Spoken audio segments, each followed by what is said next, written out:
Welcome to our channel. ఈరోజు మన వీడియోలో శ్రీరామదేవుని యొక్క వ్రతకథని విందాము. పురాతన కాలంలో ఒకానొక గ్రామంలో నాగంభట్టు అను విప్రుడు నివసించుచుండేవాడు. ఆ విప్రునికి ఒక పుత్రుడు పుత్రిక గలరు. పుత్రుని పేరు నారాయణ భట్టు, పుత్రిక పేరు నారాయణమ్మ. సంతానం యొక్క ఉన్నతమైన భవిష్యత్తు కొరకు కావలసిన ధనార్జన సంపాదించడం ఎలా అని ఆలోచనలో పడ్డాడు నాగంభట్టు. అతడికి కాశీకి వెళితే ధనం సంపాదించుకోవచ్చన్న ఆలోచన కలిగింది. ఆలోచన వచ్చినదే తడువు భార్యతోనూ సంతానంతోనూ చుట్టుపక్కల వారితోనూ చెప్పి కాశీ అన్నపూర్ణ క్షేత్రానికి బయలుదేరాడు. బంధుమిత్ర సపరివారంతో చెప్పి బయలుదేరిన అతను కొంత దూరం వరకు అలసట లేకుండా ప్రయాణించాడు.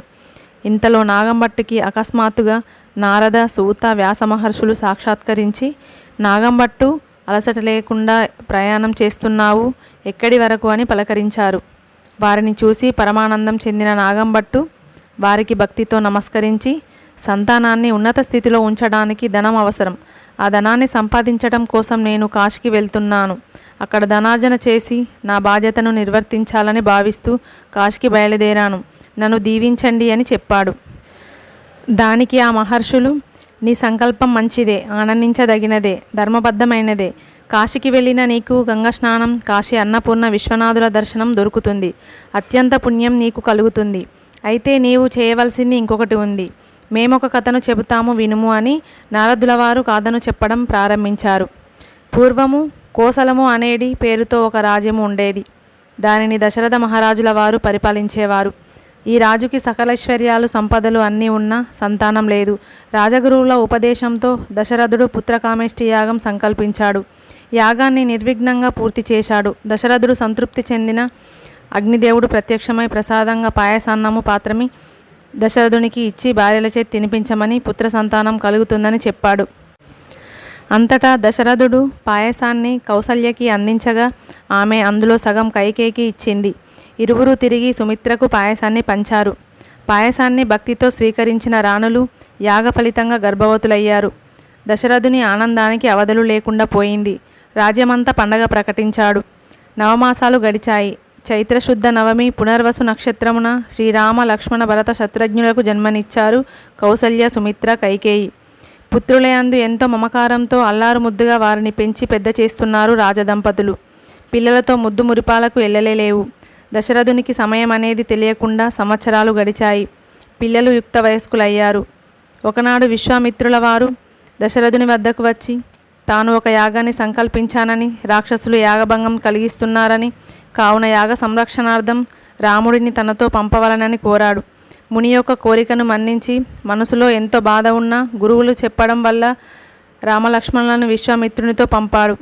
దశరథుడు భక్తితో గౌరవంతో విశ్వామిత్రుని వెంట కదిలారు రామలక్ష్మణులు. దారిలో వారికి బల, అతిబల విద్యలతో పాటు ఎన్నో విద్యలను నేర్పాడు. తాటకిని గురువు కోరికతో చంపాడు శ్రీరాముడు. విశ్వామిత్రుడు వారికి భగీరథుని గురించి చెప్పాడు. దారిలో అహల్యకి శ్రీరాముని వల్ల శాప విమోచనం కలిగింది.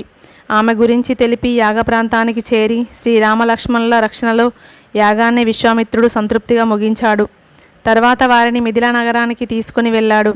అక్కడ స్వయంవరంలో శివుని విల్లు విరిచి జనకరాజు పుత్రి సీతను వివాహం చేసుకున్నాడు శ్రీరామచంద్రుడు. దశరథుడు శ్రీరాముణ్ణి యువరాజుగా పట్టాభిషేకం చేయతలపెట్టాడు. కానీ తండ్రి అనగా దశరథ మహారాజు కైకేయికి ఇచ్చిన 2 వరాల కారణంగా సీతా లక్ష్మణ సమేతంగా శ్రీరాముడు 14 ఏండ్లు అరణ్యవాసానికి బయలుదేరాడు. అడవిలో మాయలేడి సహాయంతో రావణాసురుడు సీతను అపహరించగా వానరులతో మైత్రి చేశాడు. వారిని సంహరించాడు. లంక నగరానికి వెళ్ళి రావణుని సంహరించాడు. విభీషణుని రాజును చేశాడు. అగ్నిలో పవిత్రమైన సీతాదేవితో కలిసి అయోధ్యకు తిరిగి వచ్చి పట్టాభిషిక్తుడై రాజ్యాన్ని శ్రీరాముడు సోదరులతో కలిసి సుఖంగా పాలించాడు. అత్యంత పుణ్యకరమైన ఈ శ్రీరాముణ్ణి పూజించడం అనేది ఒక వ్రతంగా భక్తులు నిర్వర్తిస్తారు అని నారదుల వారు వ్రతకథ విధానము తెలిపారు. వ్రతాన్ని ఆచరించు భక్తులు 5 లక్ష్మీవారములను, 5 ఆదివారములను శ్రీరామునికి ఆవు నేతితో దీపాన్ని పెట్టి భక్తితో పూజించి గోధుమ రవ్వను పాల బెల్లంతో కలిపి 5 ఉండలుగా చేసి వాటిని శ్రీరామదేవునకు నైవేద్యంగా సమర్పించవలను. ఒక ఉండను శ్రీరామదేవునికి, ఒక ఉండను బ్రాహ్మణునికి, ఒక ఉండను ముత్తైదువుకి, ఒక ఉండను బంధుమిత్రులకి, మరి ఒక ఉండను భార్య పిల్లలతో కలిసి స్వీకరించవలను. ఈ విధంగా భక్తితో 5 లక్ష్మీవారములు పూజ చేసిన ఎడల నీ సంకల్పం త్వరితంగా సిద్ధించును, ధనం సిద్ధించును అని నారదుల వారు చెప్పారు. నాగంభట్టు కాశీకి వెళ్లకుండా తిరుగుముఖం పట్టి గృహానికి చేరి నారదుల వారు చెప్పిన రామదేవుని వ్రతాన్ని భక్తితో 5 లక్ష్మీవారములు 5 ఆదివారములు ఆచరించాడు. అంతేకాక నిత్యం శ్రీరామదేవుని కథ చదువుతూ శ్రీరాముని స్మరించుతూ తన పని తాను నిర్వర్తించసాగాడు. శ్రీరాముని అనుగ్రహంతో అతి తక్కువ దినములలోనే వ్రతఫలితంగా వ్యాపారంలో అనుకోనంత ధనాన్ని ఆర్జించి అష్టైశ్వర్యాలతో తులతూగాడు. కొంతకాలం తర్వాత తాను పూర్వము కాశీకి వెళ్ళాలని భావించి వెళ్ళలేదు కావున ఇప్పుడైనా వెళ్ళాలని నిర్ణయించుకొని కుమార్తె కొడుకుతో నిత్యము శ్రీరామదేవుని కథను మానకుండా భక్తి శ్రద్ధలతో చదివి శ్రీరాముని పూజింపమని చెప్పి కొంత ధనాన్ని తీసుకొని కాశీకి బయలుదేరాడు. ఆ మరుసటి రోజు నాగంభట్టు కుమారుడు స్నానమాచరించి శ్రీరాముని వద్ద దీపం పెట్టి తల్లిని శ్రీరాముని కథని వినటానికి రమ్మని పిలవగా ఆమె తనకి పని ఉన్నది, ఇప్పుడు వినటానికి కుదరదు అని సున్నితంగా తిరస్కరించింది. అతడు తిరిగి సాయంత్రం కథను వినమని కోరగా ఓపిక లేదు, నిద్ర సమయం కూడా అయిందని మళ్ళీ తిరస్కరించింది. విరివిగా వచ్చిన సంపదలు చూస్తుండగానే తరలి వెళ్ళిపోయాయి. పూర్వము వారిని అంటిపెట్టుకుని ఉన్న చిల్లు రాగి చెంబు కూడా పోబోయేసరికి ఆమె కుమార్తె నారాయణమ్మ, అమ్మ ఆ రాగి చెంబునైనా ఉంచమని శ్రీరామదేవుని కోరుకో అని చెప్పింది. అప్పటికే తెలివిలోకి వచ్చిన ఆమె కుమార్తె మాటలకు దానినైనా ఉంచు శ్రీరామ అని ఆర్తితో కోరింది. అంతే, ఆ రాగి చెంబు తప్ప మిగిలినవన్నీ కనిపించకుండా పోయాయి. ఇంతలో ఒక గూటిలో ఉన్న వెండి కంచము కదిలి వెడుతూ ఆమెకి కనిపించగా దాన్ని ఆపదలచి గట్టిగా పట్టుకున్నది. కానీ సగభాగం కంచము ఊడి పొరిగింటికి చేరినది. మరుసటి రోజున ఏదో పని మీద అక్కడికి వెళ్ళిన నాగంభట్టు భార్యకి అక్కడ సగం వెండి కంచము కనిపించగా అది తమదేనని వారితో వాదించగా వారు, ఏమ్మా, మేమేమన్నా మీ ఇంటికి వచ్చామా, మీరేమన్నా మా ఇంటికి వచ్చారా అని దురుసుగా మాట్లాడింది. అంతటా నాగంభట్టు భార్య తమ వద్ద ఉన్న సగం కంచము తీసుకువచ్చి దానితో కలపగా అది ఆశ్చర్యంగా అతుక్కుపోయింది. ఇంతలో పొరిగింటి వారు మొత్తం కంచం మాదే అని గట్టిగా వాదించి కంచాన్ని లాగేసుకున్నారు. నాగంభట్టు భార్య బాధతో అవమానంతో తలెత్తుకోలేక తిరిగి గృహానికి చేరుకున్నది. అప్పుడే శ్రీరాముని పూజించి ఆమె కుమారుడు రామదేవుని కథను చదవబోతున్నాడు. తల్లిని చూసిన అతడు, తల్లి, రామదేవుని కథను చెబుతాను, ఇప్పుడైనా భక్తిగా శ్రద్ధగా వింటావా అని అడిగాడు. కానీ దుఃఖంతో ఉన్న ఆమె, నేనే కథను వినను, వచ్చిన ఐశ్వర్యం వచ్చినట్టే నా గృహాన్ని దాటి వెళ్ళిపోయింది, అనేక అవమానాలను పొందుతున్నాను, నేను ఏదో ఒక పని చేసుకొని బ్రతుకుతాను అని చెల్లిని మాత్రం ఎవరికైనా మంచివాడికిచ్చి వివాహం జరిపించు అన్నది. ఆమె చెప్పిన విధంగానే నారాయణ భట్టు చెల్లెల్ని వెంట తీసుకొని బయలుదేరి వరుని అన్వేషించసాగాడు. అయితే కాశీ నుంచి తిరిగి ప్రయాణమై వస్తున్న నాగంభట్టు ఊరి చివర ఉన్న కోనేటిలో దాహం తీర్చుకోవాలని భావించాడు. చేతిలో ఉన్న ధనం సంచిని ఒడ్డున పెట్టి దాహాన్ని తీర్చుకుంటుండగా ఒక పెద్ద గరుడ పక్షి ఆ మూటని ఎత్తుకొని పోయింది. నాగంభట్టు విచారిస్తూ ఎంత పని జరిగింది అని తలపోస్తూ ఊరు చేరుతున్నాడు. ఇంతలో అతనికి వరాన్వేషణలో ఊరు దాటుతున్న కుమార్తె కుమారుడు కనిపించారు. బిడ్డల్ని చూసిన ఆనందంతో వారిని పలకరించాడు నాగంభట్టు. ఊరు ఎందుకు దాటుతున్నారు అని వారిని అడగగా కుమారుడు, నాన్నగారు, మీరు చెప్పినట్టుగానే నేను శ్రీరామదేవుని పూజించి కథను వినటానికి రమ్మని అమ్మను కోరగా ఆమె వినలేదు. ఆ కారణంగా శ్రీరామదేవునికి కోపం వచ్చింది. తత్ఫలితంగా వచ్చిన ఐశ్వర్యం వచ్చినట్టే తరలి వెళ్ళిపోయింది. రాగి చెంబు కూడా వెళుతుండగా శ్రీరామదేవుని దానినైనా ఉంచమని ప్రార్థించాము, ఆ చెంబు మాత్రమే మిగిలి ఉన్నది అంటూ కంచము వృత్తాంతమంతా కూడా పూసగుచ్చినట్టు చెప్పాడు. లేమిని చూసిన నా తల్లి అత్యంత బాధతో ఉన్నది. కనీసం నేడైనా శ్రీరామదేవుని కథను వినమంటే దుఃఖంతో తల్లి నా మాట వినలేదు. తాను ఏదో ఒక పని చేసుకొని ఉండేదానినని చెల్లికి మంచి వరుడినిచ్చి వివాహం జరిపించమని అమ్మ ఆజ్ఞాపించింది. ఆమె ఆజ్ఞ ప్రకారంగా నేను ఇదిగో ఇలా చెల్లితో కలిసి ఊరు దాటుతున్నాను. మీరు కూడా ఆజ్ఞ ఇచ్చిన నేను నిర్వహించవలసిన కార్యాన్ని నిర్వహించెదను అని గౌరవంగా పలికాడు. నాగంభట్టు జరిగినదంతా విని విచారిస్తూ, నాయనా, నీవు మీ అమ్మ చెప్పిన విధంగానే చేయు అని వారిని ఆశీర్వదించి పంపాడు. నారాయణ భట్టు నారాయణమ్మను వెంటబెట్టుకుని ప్రయాణమయ్యాడు. వారు కొంత దూరము వెళ్ళేసరికి వారికి ఒక బ్రాహ్మణుడు ఎదురయ్యాడు. నారాయణ భట్టు అతనికి నమస్కరించి, బ్రాహ్మణోత్తమ, నీవు నా చెల్లిని వివాహం చేసుకొనేదవా అని అడిగాడు. అప్పుడు అతడు నవ్వి, నాకు ఇదివరకే వివాహం జరిగిపోయింది, నాకు 2 భార్యలు, ఇప్పుడు మళ్ళీ పెళ్ళి పేరంటము నేను చేసుకోలేను అని జవాబిచ్చాడు. నారాయణ భట్టు అతనికి నమస్కరించి సోదరితో కలిసి ముందుకు సాగాడు. ఇంతలో వారికి ఒక పెద్ద పూల తోట కనిపించింది. ఆ తోటలో అన్నా చెల్లెళ్ళు అలసట తీర్చుకొని ఒక ప్రదేశంలో కూర్చొని శ్రీరామదేవుని కథను చెప్పుకుంటూ ఉండగా ఎక్కడ నుండో ఒక బ్రాహ్మణ యువకుడు పూల కొరకై అక్కడికి వచ్చి పూలు కోసుకోసాగాడు. రామదేవుని కథ పూర్తయిన పిదప తల ఎత్తి చూడగా నారాయణ భట్టుకి ఎదురుగా ఆ యువకుడు కనిపించగా, నా చెల్లిని వివాహం చేసుకుంటావా అని అడిగాడు. అప్పుడు ఆ యువకుడు, వివాహం జరిపిస్తానంటే వద్దంటానా, కానీ నా వివాహం నా గురువుగారి ఆజ్ఞ ప్రకారంగానే జరగాలి అన్నాడు. నారాయణ భట్టు మీ గురువుగారు ఎక్కడుంటారు అని అడగగా ఆయన ఉండే ప్రదేశం గురించి చెప్పాడు ఆ యువకుడు. వెనువెంటనే నారాయణ భట్టు ఆ ప్రదేశాన్ని చేరుకొని, గురువర్య, నేను నా సోదరిని మీ శిష్యునికి ఇచ్చి వివాహం జరిపించదలిచాను. మీరు అంగీకరించినా అది నిర్వర్తించదను అని అడిగాడు. అంతటా ఆ గురువు, బ్రహ్మచారిని గృహస్థునిగా చేస్తానంటే ఏ విధంగా కాదనగలను, కానీ నా శిష్యునికి గోవు పాదం మోపేంత స్థలం కూడా సొంతంగా లేదు. మరి అటువంటి వానికి నీ చెల్లిని ఇచ్చి వివాహం జరిపించడం మీకు సమ్మతమైతే ఎటువంటి అడ్డు లేకుండా జరిపించవచ్చు అని అన్నాడు. అప్పుడు నారాయణ భట్టు గురువుకి భక్తితో నమస్కరించి తన సమ్మతాన్ని తెలిపాడు. వెనువెంటనే వివాహానికి తగిన ఏర్పాట్లు చకచక చేశాడు నారాయణ భట్టు. 4 దుంగలు నాటి పందిరి వేసి మామిడి తోరణాలు కట్టి బ్రాహ్మణ యువకునికి నారాయణమ్మనిచ్చి వివాహం జరిపించాడు. అక్కడే వారితో పాటు ఉంటూ నిత్యం నారాయణ భట్టు శ్రీరామదేవుని కథను చెప్పుకుంటూ కాలం గడిపసాగాడు. ఒకనాడు నారాయణమ్మ ఆమె భర్త నారాయణ భట్టు కూర్చొని శ్రీరామదేవుని కథను చదువుతుండగా ఒక బ్రాహ్మణుడు వారి వద్దకు వచ్చి, మీకు 4 ఎకరముల భూమిని ఇస్తాము, తీసుకునేదరా అని అడిగారు. అప్పుడు వారు, మేము రామదేవుని కథను చదువుకుంటున్నాము, కథ పూర్తి అయిన తర్వాత స్వీకరించదము, మీకు ఇష్టమైన ఎడల మీరు కూడా కూర్చొని రామదేవుని కథ వినము అని కోరారు. అది తన భాగ్యం అంటూ అతడు అక్కడ కూర్చొని కథ వినసాగాడు. కథ పూర్తి అయిన తర్వాత ఆ బ్రాహ్మణుడు రాగి చెంబుతో నీరు పోసి ఒక తోట ఉన్న స్థలము చెప్పి, అక్కడ 4 ఎకరముల ఆస్తి ఉన్నది, స్వీకరింపుము అని చెప్పి వెళ్ళిపోయాడు. వారు అతడు ఇచ్చిన 4 ఎకరముల భూమిని అనుభవించుచు నిత్యం శ్రీరాముని పూజించి శ్రీరామదేవుని కథను చదువుతూ అక్కడే కాలం గడపసాగారు. ఒకసారి ఆ ఊరి రాజుగారు ఒక రాజభవనాన్ని, కొంత ధనాన్ని పుణ్యదంపతులకు దారపోయాలని చూస్తున్నారు. ఆయన ఎంత వెతికినా ఎవరు సంపూర్ణమైన తృప్తిగా అనిపించలేదు. ఒకనాడు ఆ రాజుగారికి శ్రీరామదేవుడు కలలో కనిపించి నారాయణమ్మ దంపతుల గురించి తెలిపాడు. అంతే, ఆ మరుసటి రోజున రాజుగారు పల్లకిని వారి వద్దకు పంపాడు. రాజభటులు అక్కడికి వెళ్ళి, రాజుగారు పుణ్యదంపతులైన మీకు ఒక భవనాన్ని, కొంత ధనాన్ని ఇవ్వటానికి సంకల్పించారు, మిమ్మల్ని వెంటబెట్టుకొని తీసుకురమ్మని రాజుగారి ఆజ్ఞ అని చెప్పారు. శ్రీరామదేవుని కథను చదువుతున్న వారు, మేము రామదేవుని కథను చెప్పుకుంటున్నాము, మీకు అంగీకారమైతే కూర్చొని కథ వినండి, ఆ తర్వాత మేము మీతో వస్తాము అనగా బోయిలు తాము కూడా కథను భక్తి శ్రద్ధలతో విని కథ పూర్తి అయిన తర్వాత వారికి పల్లకిలో తీసుకువెళ్ళి పుణ్యదంపతులను రాజుగారికి అప్పగించారు. రాజు సంతోషంతో వారికి తానివ్వదలిచిన భవనాన్ని, ధనాన్ని వారికి దారపోశాడు. నారాయణమ్మ దంపతులు ఆ భవనంలో ఉంటూ 4 ఎకరాల భూమిని సాగు చేసి పంట పండిస్తూ నిత్యము శ్రీరామదేవుని పూజిస్తూ కథను చెప్పుకుంటూ అక్కడే సుఖంగా జీవనం సాగించసాగారు. కొన్ని రోజులు ఆ విధంగా గడిచిపోయాయి. ఒకనాడు నారాయణ భట్టు చెల్లితో, నేను ఎన్ని రోజులని మీ వద్ద ఈ విధంగా ఉంటాను, నేను వెళ్ళి రామదేవుని తీసుకొని వచ్చేదను అని చెప్పి ప్రయాణమయ్యాడు.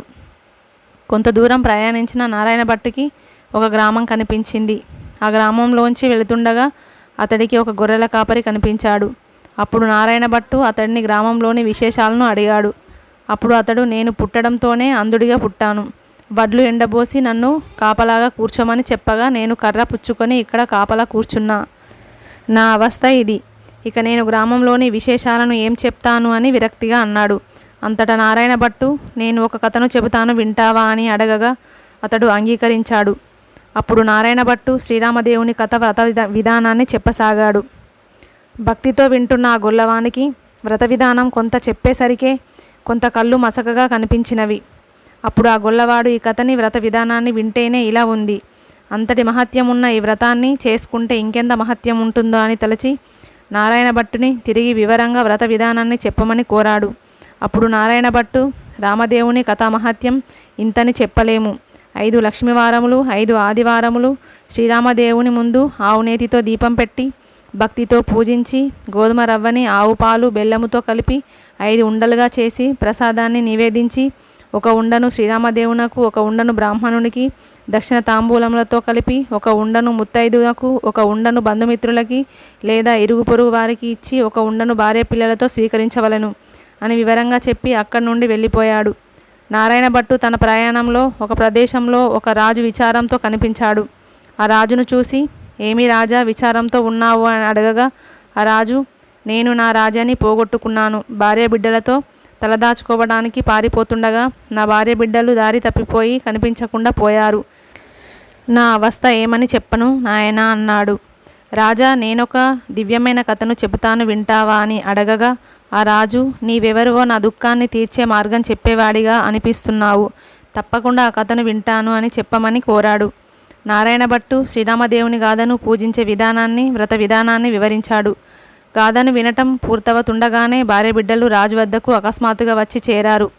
భార్యతో కలిసి వ్రత విధానాన్ని ఆచరించగానే రాజ్యం తిరిగి ప్రాప్తించింది. రాజు శ్రీరామదేవుని మహత్యమును భక్తితో తలపోస్తూ సుఖంగా జీవనం సాగించాడు. ప్రయాణిస్తున్న నారాయణ భట్టుకు ఒకరోజు ఒక స్త్రీ విచారంతో దుఃఖిస్తూ కనిపించింది. ఆ స్త్రీ వద్దకు వెళ్ళి, తల్లి, ఎందుకు నీవు ఇలా విచారిస్తున్నావు? నేను ఏమైనా నీకు సహాయపడదనా అని అడిగాడు. నాయనా, నాకు చిన్నతనంలోనే వివాహం జరిగింది. నా భర్త వివాహానంతరం కొన్ని రోజులకు ఎవరికి చెప్పకుండా దేశాటన చేస్తూ ఎక్కడికో వెళ్ళిపోయాడు. నా తల్లిదండ్రులు, అత్తమామలు కొంతకాలం నన్ను బాగానే చూసుకున్నారు. కానీ ఆ తర్వాత నిన్ను ఇంకెంతకాలం పోషిస్తాము అంటూ ఇంట్లోంచి తరిమివేశారు. ఎవరికి కాని నేను నా బాధను ఎవరికి చెప్పుకోవాలో తెలియక, ఎవరు తీరుస్తారో తెలియక, చేసేది లేక ఇలా ఇక్కడ ఉన్నాను అంటూ తన పరిస్థితిని వివరించింది. అంతటా నారాయణ భట్టు, నేను నీకు ఒక గాథను చెబుతాను, వింటావా అని అడిగాడు. తప్పక వింటాను, చెప్పమని కోరింది. నారాయణ భట్టు రామదేవుని కథ, పూజ, వ్రత విధానం అంతా వివరంగా చెప్పేసరికి దేశాంతరం వెళ్ళిన ఆమె భర్త తిరిగి వస్తూ ఆమెకు కనిపించాడు. ఆమెని వెళ్ళగొట్టిన వారు ఆమెని వెతుక్కుంటూ వస్తూ కనిపించారు. ఆమె వారందరినీ చూసి పట్టరాని సంతోషంతో నారాయణ భట్టుకి నమస్కరించి, మహానుభావ, మీరు తెలిపిన రామదేవుని వ్రతాన్ని నేను 5 లక్ష్మీవారములు 5 ఆదివారములు నిర్వర్తిస్తాను అని చెప్పి అందరితో కలిసి గృహానికి బయలుదేరింది. కొంత దూరం వెళ్ళిన నారాయణ భట్టు పూజ సమయం అయిందని తలచి ఒక ఇంటి ముందు ఆగి ఆ ఇంటి ఇల్లాలితో, అమ్మ, పూజ సమయం అయింది, పూజ చేసుకునేందుకు నీ గృహంలో కొంత చోటు ఇస్తావా అని అడిగాడు. ఆమె, మా ఇంట మడి ఆచారం కుదరవు, నేను ఇవ్వలేనని ఖరాఖండిగా చెప్పింది. అప్పుడు నారాయణ భట్టు, తల్లి, ఇక్కడ దగ్గరలో కోనేరు వంటిదేదైనా ఉన్నా చూపించమని అడగగా ఆమె అట్లే అని అక్కడ ఈశాన్య దిశలో ఉన్న కోనేరు గూర్చి చెప్పి దారి చూపించి వెళ్ళమని చెప్పింది. నారాయణ భట్టు కోనేరులో స్నానం చేసి మడిబట్ట ఆరేసుకొని ఇల్లు ఇవ్వనన్న ఇల్లాలి ఇంటి అరుగు మీదే కూర్చొని తూర్పు దిశగా ఈశాన్య మూలగా ఒక పీటకు పసుపు రాసి బొట్టు పెట్టి రామదేవుని పటము ఉంచి ఆవునేతితో దీపం వెలిగించి ప్రసాదాన్ని నివేదించి శ్రీరామదేవుని కథను చదువుకొని ఆ ఇంటి ఇల్లాలికే తాంబూలము, దక్షిణ ప్రసాదములను ఇచ్చాడు. ఆ ఇల్లాలు వాటిని స్వీకరించి గృహం లోపలికి వెళ్ళిపోయింది. రామదేవుడు కథను చదువుతున్న అక్షింతలను కొన్ని తన మీద వేసుకొని కొన్ని ఆ ఇంటి మీద చల్లి వెళ్ళిపోయాడు. అతడు వెళ్ళిన కొద్దిసేపటికి ఆ ఇల్లు ఇంద్రభవనంగా అయిపోయింది. ఆశ్చర్యపోయిన ఆమె భుక్తి కోసం వెళ్ళిన భర్త తిరిగి వస్తే తన ఇల్లును గుర్తుపట్టడని తలంచి బయట అరుగు మీదనే కూర్చుంది. కొంతసేపటికి వచ్చిన భర్త ఆ ఇంటిని చూసి ఆశ్చర్యపోయాడు. ఏ విధంగా ఇది జరిగిందని అడగగా ఆమె భర్తతో జరిగింది చెప్పి అతడు శ్రీరామదేవుని కథను చదువుకున్నప్పుడు పట్టుకున్న అక్షింతలను తనపై కొంచెం వేసుకొని కొన్నింటిని మన ఇంటి మీద వేసి వెళ్ళిపోయాడు. అతను వెళ్ళిన నిమిషాలే మన ఇల్లు ఇంద్రభవనంలా మారిపోయింది. అంతటా ఆమె భర్త, పూజ చేసుకుంటానని అడిగితే స్థలాన్ని ఇవ్వని నీవు ఒక స్త్రీవేనా అంటూ ఆమెపై ఆగ్రహించి అతడు వెళ్ళిన దిక్కుని చెప్పమని అడగగా నారాయణ భట్టు వెళ్ళిన దిక్కును ఆమె చూపించింది. ఆమె భర్త భట్టును వెతుక్కుంటూ ఆ దిక్కుగా బయలుదేరాడు. కొంత దూరం వెళ్ళాక నారాయణ భట్టు ఆ బ్రాహ్మణుడికి కనిపించాడు. ఆ బ్రాహ్మణుడు నారాయణ భట్టుకి తన భార్య తరపున క్షమాపణ చెప్పి, మహానుభావ, మీరు మా గృహానికి తప్పకుండా విచ్చేయాలని కోరాడు. అతడి కోరికను నిరాకరించిన నారాయణ భట్టు, నేను శ్రీరామదేవుణ్ణి వెతకడానికి వెళ్తున్నాను అన్నాడు. అప్పుడు ఆ బ్రాహ్మణుడు, మా తప్పుని మన్నించి మీరు చేసుకున్న పూజ విధానము ఏ దేవుని పూజించాలో చెప్పిన మేము కూడా ఆచరిస్తామని కోరాడు. అంతటా నారాయణ భట్టు శ్రీరామదేవుని పూజ విధానము, వ్రత విధానము, ప్రసాద తయారీ, నివేదన గూర్చి చెప్పి 5 లక్ష్మీవారములు 5 ఆదివారములు పూజని చేసుకోమని చెప్పి తిరుగు ప్రయాణంలో తప్పక మీ ఇంటికి వస్తానని మాట ఇచ్చి వెళ్ళిపోయాడు. తిరిగి వచ్చిన బ్రాహ్మణుడు భక్తితో నారాయణ భట్టు చెప్పిన రామదేవుని వ్రతమును 5 లక్ష్మీవారములు 5 ఆదివారములు ఎటువంటి ఆటంకాలు లేకుండా ఆచరించాడు. వ్రతము పూర్తవుతుండగానే అతని అష్టైశ్వర్యాలు ప్రాప్తించాయి. నారాయణ భట్టు రామదేవుని కొరకు వెతుకుతూ ఎండ వానలకు దడవక తిండి తిప్పల గురించి పట్టించుకోకుండా రాత్రి పగలు ప్రయాణాన్ని సాగించాడు. కానీ మానవ శరీరం ఎంతని తట్టుకుంటుంది? కొంతకాలానికి నారాయణ భట్టు మంచి ఎండలో ఒకనాడు కళ్ళు తిరిగి మూర్ఛరిల్లి పడిపోయాడు. భక్తుడు ఆ విధంగా ఉంటే రామదేవుడు రాకుండా ఉంటాడా? భక్తుడి ఆలన పాలన గురించి పట్టించుకోకుండా ఉంటాడా? రామదేవుడు ముసలి బ్రాహ్మణ రూపంలో నారాయణ భట్టు వద్దకు వచ్చి నీళ్లు చల్లి నారాయణ భట్టుని లేపి మంచినీరు తాగించి భోజనము చేదువుగాని మా గృహంకు రమ్మని పిలిచాడు. అప్పుడు నారాయణ భట్టు, నేను రామదేవుణ్ణి వెతకడానికి వెళ్తున్నాను, భోజనం స్వీకరించను. తమరు నాపై దయతో దగ్గరలోని కోనేరును చూపిన స్నానమాచరించగలను అని అడిగాడు. అప్పుడు రామదేవుడు కోనేరును చూపించగా నారాయణ భట్టు అక్కడ స్నానమాచరించి తిరిగి పైకి వచ్చేసరికి కోనేటి ఒడ్డున వెండి పీటలు కంచాలు కనిపించాయి. ఆశ్చర్యంతో చూస్తున్న నారాయణ భట్టుకు రామదేవుడు సీతమ్మలు ఎదురై తమ ఇంటికి భోజనానికి రమ్మని అడిగారు. కానీ నారాయణ భట్టు, నేను భోజనము మాత్రం చేయను, రామదేవుని కోసం వెతుకుతూ వెళుతున్నాను అనగా ఆ రామదేవుని నేనే అన్నాడు అతడు. నారాయణ భట్టు, మహానుభావ, నాకు మీ దర్శన భాగ్యం కావాలని కోరగా ధవల గంగాధరుడు రుద్రాక్ష విభూతులను ధరించి నడుమన నాగాభరణములతో గంగా పార్వతి సమేతంగా ప్రత్యక్షమయ్యాడు. ఆశ్చర్యంతో పరమానందంతో నారాయణ భట్టు ఈశ్వరుడిని మనస్ఫూర్తిగా స్తుతించాడు. నారాయణ భట్టు ఇలా అన్నాడు, ఈశ్వర, దయతో నాకు విష్ణు సాక్షాత్కారం ప్రసాదించమని కోరగా లక్ష్మి సమేతుడైన శ్రీ మహావిష్ణువు శంఖచక్ర గదాదారుడై అతని ముందు సాక్షాత్కరించాడు.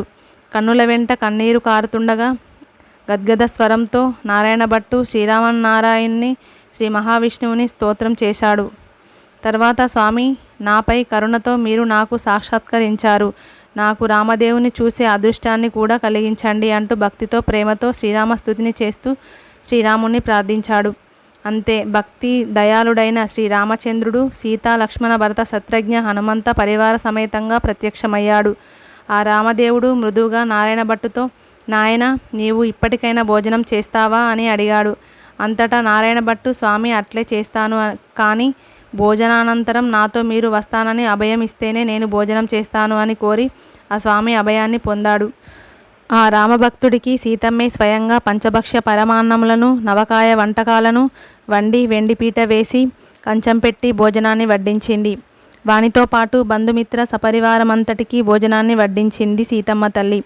భోజనం అనంతరం కర్పూర తాంబూలను స్వీకరించిన తర్వాత శ్రీరామదేవుని తన వెంట రావలసిందిగా నారాయణ భట్టు కోరాడు.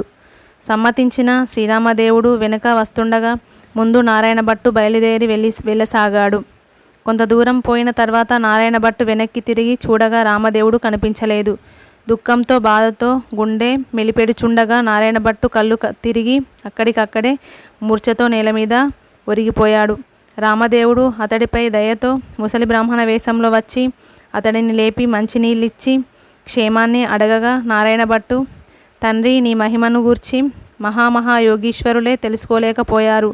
నేను ఎంత నా తప్పులు క్షమించి నాతో రావలసింది అని రామదేవుణ్ణి కోరగా రామదేవుడు అట్లే అని, నీవు వచ్చుచున్నప్పుడు ఎవరి గృహాలకు వెళ్ళినావో వారి ఇండ్లకు నీతో పాటు నన్ను కూడా నీ భుజాలపై ఎక్కించుకొని తీసుకెళ్ళమని అనగా నారాయణ భట్టు పరమానందంతో శ్రీరామదేవుని భుజాలపై ఎక్కించుకొని బయలుదేరాడు. కొంతసేపటికి పూజ కోసం ఇల్లు ఇవ్వనున్న ఇల్లాలి ఇంటి వద్దకు చేరాడు. అక్కడ ఆ ఇల్లాలు ఆమె భర్త రామదేవుని పూజించి రామదేవుని కథను చెప్పుకొనుచున్నారు.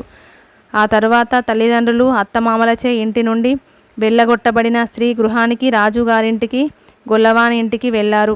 అందరూ కూడా శ్రీరామదేవుని కథ చెప్పుకుంటూ కనిపించారు. రామదేవుడు వారికి తరగని ఐశ్వర్యాన్ని ప్రసాదించాడు.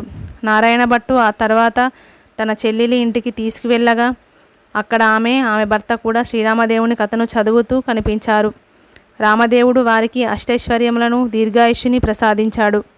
తన చెల్లితో నారాయణ భట్టు, రామదేవుణ్ణి తీసుకొని మన ఇంటికి పోచున్నాను, నీవు నీ భర్త మన ఇంటికి రావలెను, మనమందరము శ్రీరామదేవుని వ్రతాన్ని చేసేదము అని చెప్పాడు. నారాయణమ్మ పరమానందంతో భర్తతో కలిసి అన్న వెంట బయలుదేరింది. వారంతా వారి ఊరి పొలిమేర వద్దకు చేరారు. గ్రామస్తులు వారిని చూశారు. కొంతమంది నాగంభట్టు వద్దకు వచ్చి, నాగంభట్టు గారు, మీ గృహానికి మీ అమ్మాయి అబ్బాయే కాక బంధువులు కూడా వస్తున్నారు అని కేకేసి చెప్పారు.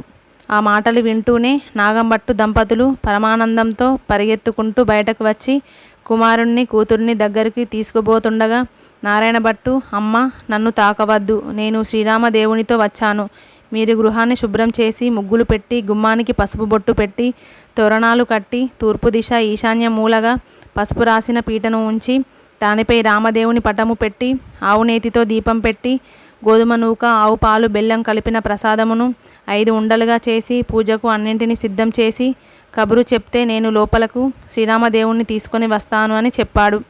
నాగంభట్టు దంపతులు ఎంతో సంతోషంతో కొడుకు చెప్పినవన్నీ చేసి కబురు చెప్పగా నారాయణ భట్టు శ్రీరామదేవుని భుజముపై నుంచుకొని గ్రామంలోని 4 వీధులలో ఊరేగించి గృహానికి తీసుకొని వచ్చి క్రిందకు దించి, తండ్రి శ్రీరామ, మా ఇంటిలో తమరు మీ కుడిపాదాన్ని ఉంచి రావాల్సింది అని ప్రార్థించాడు. అప్పుడు రామదేవుడు భక్తుని కోరికపై వారి ఇంటిలో కుడిపాదాన్ని మోపేసరికి ఆ చిన్న ఇల్లు ఇంద్రభవనంగా మారిపోయింది.